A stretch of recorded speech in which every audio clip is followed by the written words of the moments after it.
एक बार गोविंदास से ठाकुर जी बोले, ए गोविंदा, हाँ मेरो दाल बाटी पावे को मन है रोए, तू अपने खिरक में तैयारी कर ले।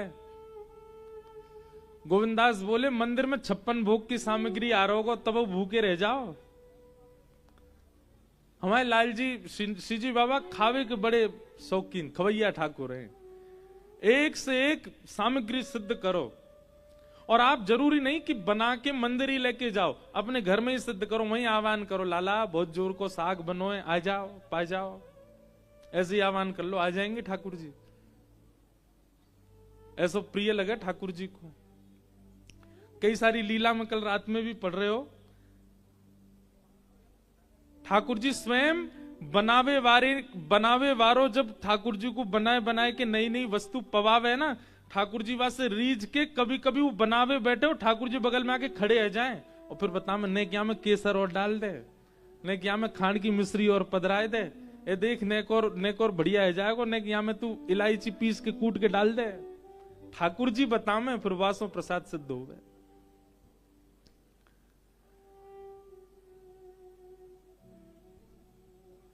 गोविंदास के यहां ठाकुर जी गए और पाए करके आए महाराज, संग में एक झाड़ू लगावे वाले की गोद में बैठ के चले गए। सो गोविंदास बोले, हमारे काज इतने नियम बना रखे हैं, खुद कहीं भी बैठ जाओ, जाओ स्नान करो।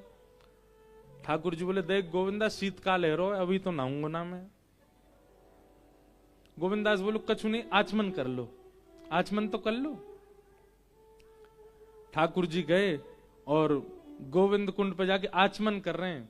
अपवित्र पवित्रो वा सर्वावस्थांग तो पिवा स्मरेत पुनः, यही श्री जी बाबा आचमन कर रहे हैं, नानो नहीं पड़े, छीटा डाल रहे हैं अपने ऊपर। इतने में ही गोविंदास गए, बोले बताओ वेदन में ऐसे ऐसे नियम बनाए हैं अपरस के, और खुद देखो छींटा मार रहे हैं अपने ऊपर, वहां में भी उंगली नेक बोल रहे हैं, पूरा हाथ में नहीं ले रहे, ठंडो जल है, ठंड लग जाएगी। अच्छा लाड़ले जो रहे में कहा, उनको शीतलता भी बहुत ज्यादा लगे। श्री जी बाबा भी बड़े लाड़ले, सुबह सुबह मंगला में दर्शन करियो। आज कौन कौन आए हो लाल जी की मंगला में? बहुत बढ़िया, इतने कम ही आए करो। नहीं हम सांची कह रहे हैं, मत जगह कम है ना। मैं तो आज डर रहा हूं कि पता नहीं कितनी भीड़ होएगी, पर बढ़िया हो, ठीक ही, ज्यादा नहीं। श्री जी बाबा के करो मंगला में दर्शन। महाराज ऐसे पहन लेंगे पूरा, केवल मुख ही मुख दिखे, वहां कारी गगदल अगर पहन लें तो ऐसा बस आंख ही दिखे ठाकुर जी, विली नहीं है जाए वहां में। कैसी शीतलता लगे, आगे अंगीठी धरी रहेगी, तापते रहेंगे, मोजरी पहनेंगे हाथन में पामन में, बिल्कुल ढक के भीतर, न को जाड़ो नहीं लग जाए। ठाकुर जी उंगली बोर बोर के छीटो मार रहे हैं। गोविंद दास को आयो गुस्सा, दौड़ के गए, ठाकुर जी बैठे आचमन कर रहे, पीछे से धक्का दे दियो गोविंद स्वामी ने, और ठाकुर जी गिर गए गोविंद कुंड में, तैरन लगे। ए गोविंदा, फिटराई दियो, मैं तेरी शिकायत करूंगा गोसाई जी ते। गोविंदास बोले, मैं शिकायत कर दूंगा, कौन कौन के ऊपर बैठ के डोलता रहे तुम्हारो लाला है, झाड़ू लगावे वाले की गोदी में बैठ के आए मेरे पास, और नहा धो के नहीं जाओगे मंदिर। इतने में ही महाराज उत्थापन के घंटा घड़ियाल बजन लगे, ठाकुर जी दौड़े। सो ठाकुर जी की पीताम्बरी कोई वृक्ष के कांटों से इरज गई, और वहां से फट गई।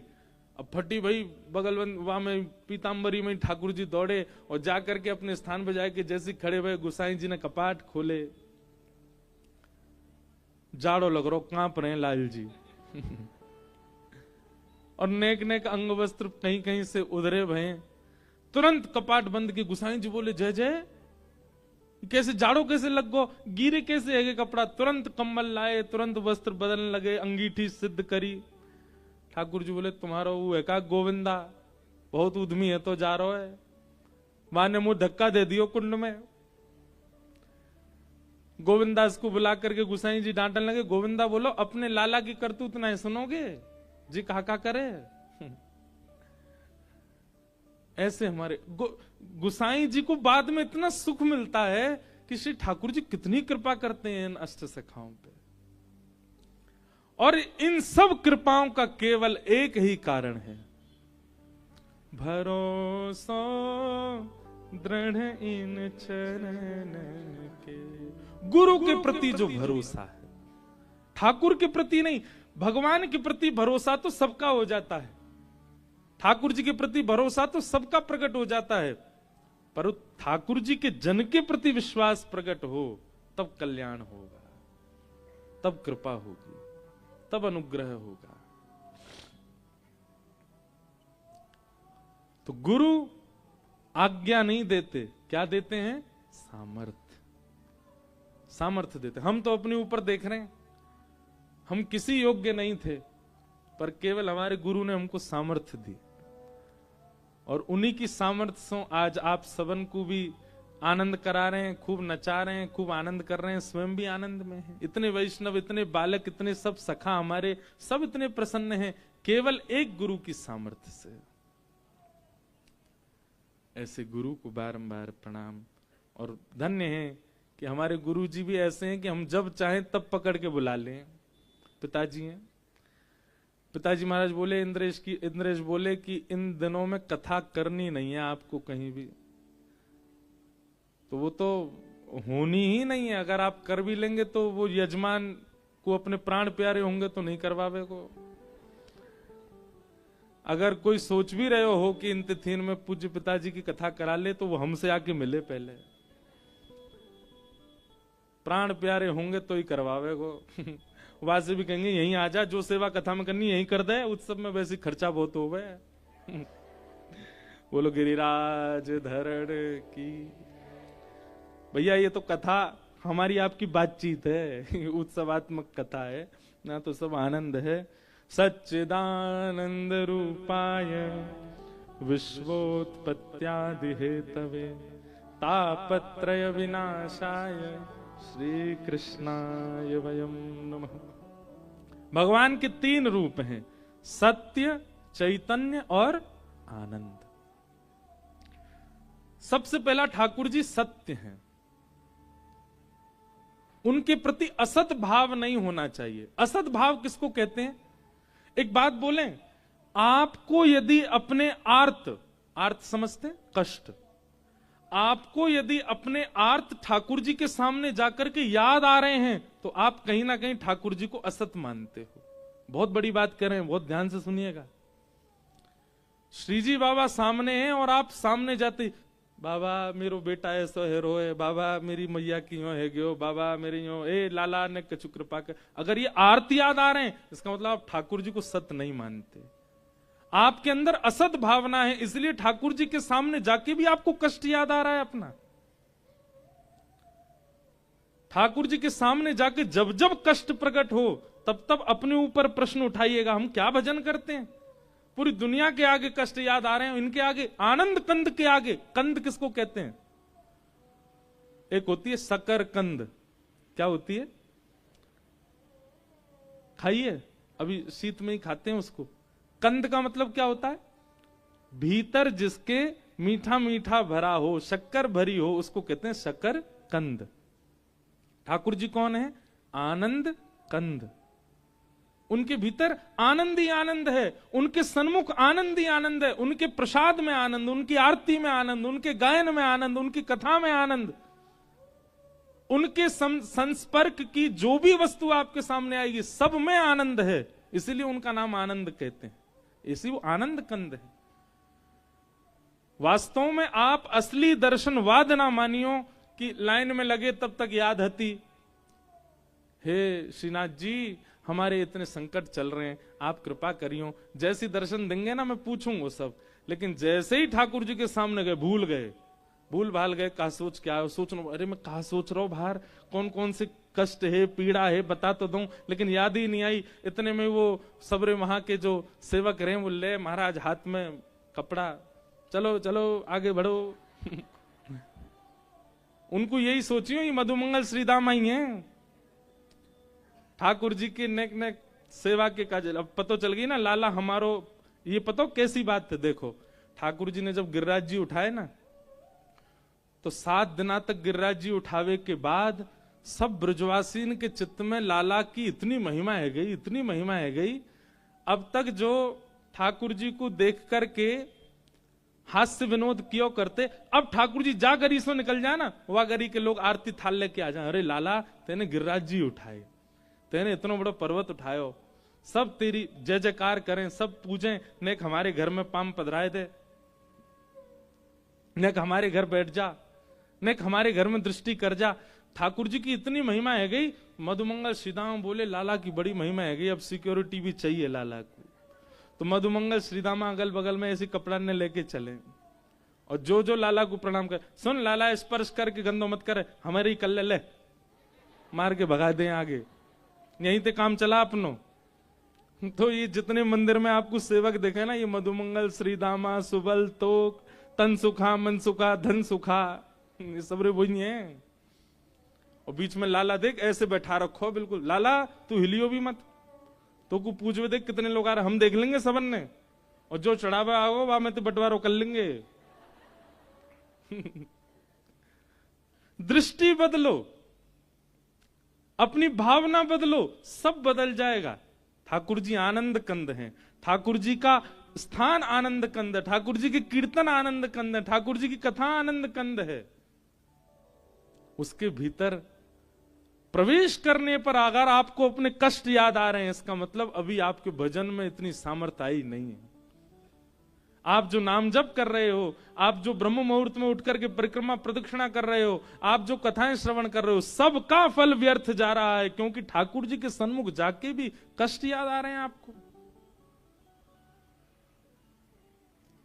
ठाकुर जी के सामने हम तो अपनी बता रहे हैं, हम तो जैसे ही जामे ना, हमें तो लीला याद आवे, जो हम कथा से सुना में वो लीला याद आती है। आप वही हो जिन्होंने अजब कुमारी के संग जो है खूब चौसर खेल खेल करके और वाक को आनंद कियो। अजब कुमारी कथा पता है? ठाकुर जी के संग चौसर खेलती, और जैसी खेलती महाराज, वो इतनी निपुण खेलवे में कि वहां से कोई जीत ना सके। लेकिन जब जब ठाकुर जी के सामने आके खेलती तो कैसे खेलती, एक बार अपनी चाल चलती और फिर दूसरी बार ठाकुर जी की तरफ से चाल चलती। ठाकुर जी भीतर खड़े खड़े देख रहे हैं। लेकिन जैसे बड़े लोग बालकन को खुश करवे के काजे जबरदस्ती अपनी हार माने, ऐसी अजब कुमारी रोज हार जाती ठाकुर जी से। और ठाकुर जी मंद मंद मुस्काए थे, जीत गयो मैं जीत गयो, मैं तो आनंद में जीत गो। अजब कुमारी बोली जाने ना आए, मैं ही जिताऊं इन्हें रोज। लेकिन एक दिन अजब कुमारी बोली आज ना जीतन दूंगी। और आज जैसी अजब कुमारी आकर के बैठी, और वाने महाराज ऐसे ऐसे पासे डारे ठाकुर जी के आगे, श्री जी बाबा के प्रश्वेत के बिंदु प्रकट है गए, पसीना आने लगो ठाकुर जी को। सब रे सखा, सब मंदिर के सब जन खड़े के देख रहे हैं, वो सब कह रहे हैं बाबा श्री जी बाबा श्रीनाथ जी आज तो हार रहे हो, अजब कुमारी जीत रही है। और अजब कुमारी ऐसे ऐसे पासे डारे, ठाकुर जी बेचारे घबरा गए। वास्तव में श्री ठाकुर जी के पसीना आने लगे। अजब कुमारी ने जैसे नेत्र भर के देखे श्री ठाकुर जी के मुखमंडल पे प्रश्वेत देख करके, अजब कुमारी बोली हार गए, थक गए, मैं जिताए दूंगी आपको, लेकिन मेरी एक बात माननी पड़ेगी। ठाकुर जी मन ही मन बोले तू जो कहेगी सब काम करूंगा, तू मुझे जिता दे बस। और अजब कुमारी ने जीतते जीतते ऐसे पासे डारे कि स्वयं हार गई, ठाकुर जी जिता दिए। जैसे ही ठाकुर जी जीते, सब जय जयकार करने लगे, अरे हमारे लाल जी तो कौन जीत सके, हमारो लाला सर्वश्रेष्ठ है, हमारे लाल जी सबसे ऊपर। अजब कुमारी मन ही मन सोचने लगी जिताए हैं, लेकिन मेरी इच्छा पूरी करनी पड़ेगी। ठाकुर जी ने कही बता। बोले मैं रोज ना आ सकूं गिरिराज जी, अब आप कृपा करो और पधारो मेवाड़ और विराजो में। और वही अजब कुमारी के लिए श्री ठाकुर जी मेवाड़ आ गए। अच्छा, ऐसा मैंने हमारे वैष्णव वल्लभ कुल के ग्रंथन में पढ़ी। कई लोग यह बात को माने ना माने, बात सब अपनी अपनी एक है, पर ऐसी एक कथा मैंने पढ़ी कि श्री गुसाई जी एक बार द्वारिका यात्रा पर जा रहे, तो वे मेवाड़ रुके, तब ठाकुर जी गिरिराज जी में ही विराजते। बहुत ध्यान से सुनिए। तो मेवाड़ में तब गुसाई जी को यहां कछु अनुभव भयो, और गोसाई जी ने तब आज्ञा करी कि यहां श्री जी बाबा कभी पधारेंगे और विराजेंगे। लेकिन जब तक गोसाई जी धरातल पर रहेंगे, ठाकुर जी ने आज्ञा कर दी अजब कुमारी से भी कि मैं ब्रज छोड़ के नहीं आऊंगा। जब तक गोसाई जी तब तक नहीं आऊंगा। तो जब तक गोसाई जी रहे तब तक ठाकुर जी गिरिराज जी में ही रहे। वाक के बाद फिर ठाकुर जी ने योजना बनाई और गोसाई जी की भी बात पूरी करनी, अजब कुमारी की बात भी, आज्ञा भी पूरी करनी। वहां औरंगजेब भी बहुत क्रूर है तो जा रो। दूसरो, या मेवाड़ को पवित्र करने मीराबाई भी पधारी। और भक्त की महिमा ना रह जाए, भगवान की महिमा हो, ऐसी भावना मीराबाई की पूरी करवे। ये सब योजनाओं को पूरी करने के लिए ठाकुर जी यहां पधारे। लेकिन ऐसी भावना और ऐसी बात भी कही गई है कि श्री गोसाई जी ही फिर दोबारा पधारेंगे, कभी अवतार लेंगे, फिर से वल्लभ कुल में ही यहीं यहाँ के सेवायत परिवार में फिर से गोसाई जी को ही अवतरण होएगा और वे श्री जी बाबा को फिर से लेकर के श्री गिरिराज जी पधारेंगे, फिर से गोवर्धन में विराजेंगे। तो मैं तो भैया एक बात कहूं, हे गोसाई जी कृपा करो, आप ऐसे पधारो कि हम लोगन के नेत्रन के सामने ही श्री जी बाबा गिरिराज जी आ जाएं, गोवर्धन में विराजें और वहां विराज के सेवा सुख पावें। ऐसी भावना भी है। तो ठाकुर जी कौन है? ठाकुर जी सत्य हैं। ठाकुर जी को प्रथम स्वरूप कहा है सत्य।